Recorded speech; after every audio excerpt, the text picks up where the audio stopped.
이틀째 장맛비가 계속되고 있습니다. 교통사고와 가로수 넘어진 등의 피해가 발생한 가운데 장맛비는 모레 오후까지 이어진 뒤 잠시 소강 상태를 보이겠습니다. 광주광역시가 군공항 이전 지원금으로 5,500억 원이 늘어난 1조 원을 지원하겠다고 발표했습니다. 하지만 전라남도는 여전히 지원 방안이 미흡하다고 반발했습니다. 버스 안에서 여성의 신체를 불법 촬영한 50대 남성이 경찰에 붙잡혔습니다. 검거 과정에서 시민과 버스기사, 경찰의 공조가 빛났습니다. 귀국한 이낙연 전 대표가 책임을 다하겠다고 밝히면서 향후 역할에 관심이 쏠리고 있습니다. 특히 민주당이 뿌린 전남에서 도지사와 국회의원을 지낸 호남의 대표적인 정치인이란 점에서 호남민의 관심도 높아지고 있습니다. 여러분 안녕하십니까? KBC 8시 뉴스입니다. 남부지방의 종일 장맛비가 오락가락 이어지고 있습니다. 폭우가 쏟아지며 곳곳에서 크고 작은 비 피해가 발생했고 하늘길과 뱃길도 차질을 빚었습니다. 비는 모레까지 이어지다 잠시 소강 상태에 이를 것으로 예상됩니다. 구영실 기자가 현장 취재했습니다. 강한 빗줄기 속 우산을 든 시민들이 거리를 오갑니다. 폭우와 함께 광주와 전남의 본격적인 장마가 시작됐습니다. 되게 꿉꿉하고요. 전에 나올 일이 있어가지고 비가 많이 와서 우산을 들고 다니기가 그럴 때가 좀 불편했던 것 같아요. 어제부터 오늘 저녁 6시까지 누적 강수량은 나주가 115mm로 가장 많았고 구례 피아골 108.5mm, 구례 성삼재 104mm, 장흥 관산 89mm, 광주 77.8mm의 비가 내렸습니다. 오늘 오후 4시를 기해 고흥, 여수, 광양에 호우 예비특보가 발효됐고 흑산도와 홍도엔 강풍주의보가 내려져 있습니다. 폭우가 쏟아지며 광주와 전남 지역에선 교통사고 등 비 피해도 발생했습니다. 오늘 새벽 3시쯤 광주시 농성동의 한 도로에서 SUV 한 대가 빗길에 미끄러져 가드레일을 들이받아 운전자 한 명이 부상을 입었습니다. 앞서 밤사이 순천시 상사면과 구례군 토지면, 광주시 북구에서는 나무가 쓰러지는 사고도 잇따랐습니다. 전남 해안 지역을 중심으로 강한 비가 내리면서 하늘길과 뱃길도 차질을 빚었습니다. 여객선 14개 항로에선 20척의 운항이 통제됐고 여수와 제주를 오가는 항공편 한 편이 50분가량 지연됐습니다. 광주지방기상청은 오늘 밤부터 내일 오전까지 남해안을 중심으로 시간당 20에서 40mm의 매우 강한 비가 내릴 것으로 내다봤습니다. 정체전선과 정체전선상에서 발달하는 저기압의 영향으로 올해 광주 전남 7월 강수량이 평년보다 많을 것으로 예상됩니다. 장맛비는 오는 28일 오후까지 이어지다 잠시 소강 상태에 이른 뒤 29일 낮부터 다시 내릴 전망입니다. KBC 구영슬입니다. 지난해 서울에서 반지하에 살던 일가족이 장마철 폭우로 숨지는 참변이 있었죠. 그 이후 광주광역시에서도 물막 기판 설치와 이주 지원 등 대책을 내놓았는데요. 이미 장마철이 시작된 가운데 현장에선 실효성이 없다는 이야기가 나옵니다. 임경섭 기자가 현장을 다녀왔습니다. 광주광역시 북구의 한 반지하 주택입니다. 해마다 장마철이면 빗물이 들이쳐 배수 펌프로 물을 빼내는 일이 허다합니다. 여름 되면 홍수철 되면 이제 많은 주민 민원이 걱정이 많이 하시죠. 비가 많이 왔을 때는 우리가 근무를 대기를 하고 있어야죠. 올 여름 광주시는 침수 이력이 있거나 저지대에 있는 건물을 대상으로 물막이판을 설치하기로 했습니다. 지난해 서울에 내린 폭우로 반지하에 살던 일가족 3명이 숨진 데 이은 후속 조치입니다.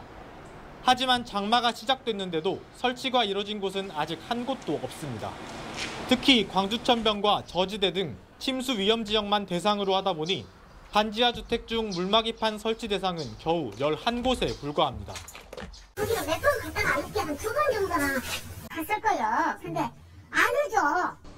지하나 반지하에 살고 있는 주민의 이주를 지원하는 대책도 1인당 최대 200만 원을 한 차례 지원하는 데 그쳐 실효성에 의문이 제기됩니다. 지하나 반지하에 거주하는 46세대 중 이주하겠다는 세대 또한 단 2곳에 그치고 있습니다. 거주 환경이 굉장히 좀 안 좋거든요, 거기가. 지하에도 한 그 3분 정도가 지금 상시적으로 살고 계시고요. 저희들도 가면은 아예 사람을 대면하지 않으려고 그래요. 광주시의 반지하 대책이 가시적인 성과를 이어지지 못하면서 장마철 위험은 여전히 곳곳에 남아 있습니다. KBC 임경섭입니다. 광주광역시가 군공항 유치 지역에 1조 원을 지원하겠다고 공식 발표했습니다. 기부대 양여 방식으로 마련되는 재원 4,500억 원에 광주시 재원 5,500억 원을 추가로 투입하겠다는 건데요. 이전 대상 지역민들을 설득할 수 있을지가 관건입니다. 박성호 기자의 보도입니다. 강기정 광주광역시장이 공식 브리핑을 통해 군공항 유치 지역의 지역개발 사업 지원금으로 1조 원을 지원할 계획이라고 밝혔습니다. 기부대 양여 방식으로 확보할 수 있는 재원은 4,500여 원에 불과하지만 이번 특별법 통과로 광주시가 정부로부터 5,500억 원을 저리로 빌려 지원 예산 1조 원을 마련하기로 했습니다. 지역개발 사업 지원금은 당초 기부대 양여에 의한 차액으로 발표했던 4,508억 원에 더해 광주시 재원을 추가하여 1조 원을 조성하여 지원하겠습니다. 이와 함께 이주정착 지원금 지급, 신도시 조성, 공무원 교육원 등 시 공공기관 이전, 소음 대책 확대 등 구체적인 지원 방안도 내놓았습니다. 햇빛 연금이나 골프 인재를 양성하는 스포츠 아카데미, 항공정비 3단 조성 등 무안군과 한평군에서 꾸준히 관심을 갖는 사업에 대한 지원도 언급했습니다. 유치 지역이 나오기 전에는 구체적인 지원책을 발표하기 어렵다던 광주시가 180도 태도를 바꾼 것은 군공항 유치에 대한 전남시군의 관심을 이끌어내기 위한 것으로 풀이됩니다. 유력 후보로 꼽히던 무안과 한평 모두 군공항에 대한 관심이 떨어지고 있는 데다 새로운 대안 지역도 나오지 않고 있기 때문입니다. 관심 있는 지자체의 움직임도 있고 그렇기 때문에 지금쯤 지원책을 발표해 주는 것이 좋겠다라고 해서 발표한 겁니다. 군공항 유치 지역의 광주시의 책임 있는 자세를 보여주겠다며 1조 원 규모의 지원책을 내놓은 광주시의 전략이 효과를 거둘 수 있을지 관심입니다. KBC 박송호입니다. 전라남도가 광주시의 군공항 이전 지역에 대한 지원 방안 발표와 관련해 도의 의견이 반영되지 않았고 지원 방안도 미흡하다며 유감을 나타냈습니다. 전라남도는 광주시의 지원 방안은 도와 사전에 충분한 논의가 없었다는 점을 분명히 한다며 지원 방안의 일정 부분이 진일보했지만 전체적으로 부족하고 지원 사업비 산출 근거도 7년 전에 발표한 금액이 아니라 국무조정실과 함께 광주시가 2022년도에 재산출한 금액을 기반으로 해야 한다고 밝혔습니다. 특히 무안국제공항 활성화를 위해 군공항 문제가 해결되면 바로 민간공항을 이전하겠다는 내용이 포함되지 않은 점은 매우 유감이라는 입장을 내놨습니다.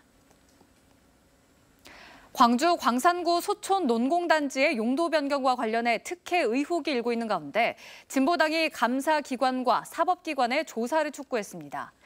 진보당 광산구갑 지역위원회는 오늘 광주 광산구의회 앞에서 기자회견을 열고 광주 광산구청이 소촌 농공단지 관련 사업주에게 특혜를 준 것으로 보인다며 감사기관과 사법기관의 철저한 조사가 이루어져야 한다고 강조했습니다.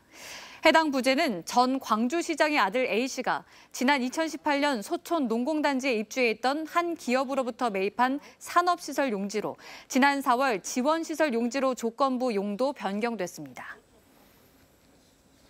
버스 안에서 여성의 신체를 불법 촬영한 50대 남성이 승객의 신고로 경찰에 붙잡혔습니다. 승객과 버스기사, 경찰이 함께 힘을 합쳐 검거에 성공한 건데 이 남성은 범행에 쓴 휴대전화를 숨기려다 적발되기도 했습니다. 조윤정 기자입니다. 달리는 시내버스 안. 버스기사가 오른손을 번쩍 들더니 이내 정차하고 승객들을 멈춰 세웁니다. 그 사이 버스에 오른 경찰들은 승객이 가리키는 방향으로 발걸음을 옮겨 50대 남성 A씨를 둘러쌉니다. 불법 촬영 혐의로 붙잡힌 A씨가 여성의 신체를 촬영하고 있다는 신고가 접수된 건 30여 분 전쯤. 수상한 움직임을 감지한 한 승객이 문자 메시지를 통해 112에 신고했고 경찰은 즉시 버스 위치를 파악해 출동에 나섰습니다. 나한테 이제 사정 이야기를 하는 거예요. 옆에서 못된 걸 봤다. 그러면은 내가 보고 있으려니 경찰에 신고 좀 해주라. 쳐다보면서 태 안 나고 조심조심 긴장하면서 왔죠. 경찰이 버스에 오르자 좌석 아래로 몸을 숨기고 있던 A씨는 경찰이 휴대전화 제출을 요구하자 순순히 이에 응했습니다. 하지만 그 안에 불법 촬영물은 없었고 경찰은 A씨를 추궁해 숨겨진 다른 휴대전화를 찾아냈습니다. 의심이 돼서 혹시 주머니 같은데 다른 핸드폰이나 이런 거 있으면 봐보자고 하니까 처음에는 부인하다가 알고 있으니까 한번 보여달라고 하니까 이제 그때 빼가지고 보니까 거기에 이제 사진들이 있었거든요. 거기 증거를 인멸하고 있었고 혹시 다른 승객들한테도 2차 피해가 갈 수 있어서 제가 승객과 버스기사, 경찰의 공조가 빛을 발한 순간이었습니다. A씨는 경찰 조사에서 호기심에 신체를 촬영했다고 진술한 것으로 알려졌습니다. 경찰은 A씨를 성폭력 범죄 처벌 등에 관한 특례법 위반 혐의로 검찰에 넘겼습니다. KBC 조윤정입니다. 주택에서 도박판을 벌인 불법 체류자들이 경찰의 무더기로 적발됐습니다. 영암경찰서는 어젯밤 10시쯤 영암군 시종면의 한 주택에서 판돈 수백만 원을 걸고 태국 주사위 도박을 벌인 혐의로 태국 국적의 불법 체류자 10명을 붙잡아 조사하고 있습니다. 경찰 조사 결과 이들은 영암에서 농사를 짓고 사는 불법 체류자들이었습니다. 여수 도심호수에 생활하수가 들어간다는 KBC 보도와 관련한 여수시의 해명에 여수시 의회가 납득할 수 없다고 반박했습니다. 여수시 하수도과는 성산공원 호수에 유입되는 물은 택지 개발 이전부터 자연적으로 흘러들어가는 것으로 추정되고 어디에서 나오는지 알 수 있는 자료가 없다며 100% 생활하수는 아니다라고 해명했습니다. 하지만 여수시 의회는 호수의 심한 악취와 함께 정체물을 하얀 거품과 기름띠까지 둥둥 떠다니는 점으로 미뤄 생활하수가 섞여 나올 가능성이 크다며 시의 해명은 납득할 수 없다고 밝혔습니다. 이낙연 전 대표가 1년 만에 귀국해 못다한 책임을 다하겠다고 밝히면서 향후 어떤 역할을 맡을지 주목되고 있습니다. 특히 민주당의 뿌리인 전남에서 도지사와 국회의원 5선 중 4선을 한 호남의 대표적인 정치인이라는 점에서 호남민들의 관심이 높습니다. 이형길 기자입니다. 이낙연 전 대표가 귀국 일성으로 이지경이 된 대한민국, 책임을 다하겠다는 강한 메시지를 내놓으면서 정치 참여 의지를 내비쳤습니다.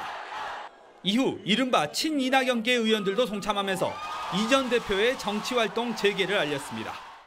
우리나라 국격을 제대로 세울 수 있도록 비판하고 길을 제시하고 이런 역할을 할 것으로 보입니다. 문제는 어떤 역할을 펼치느냐입니다.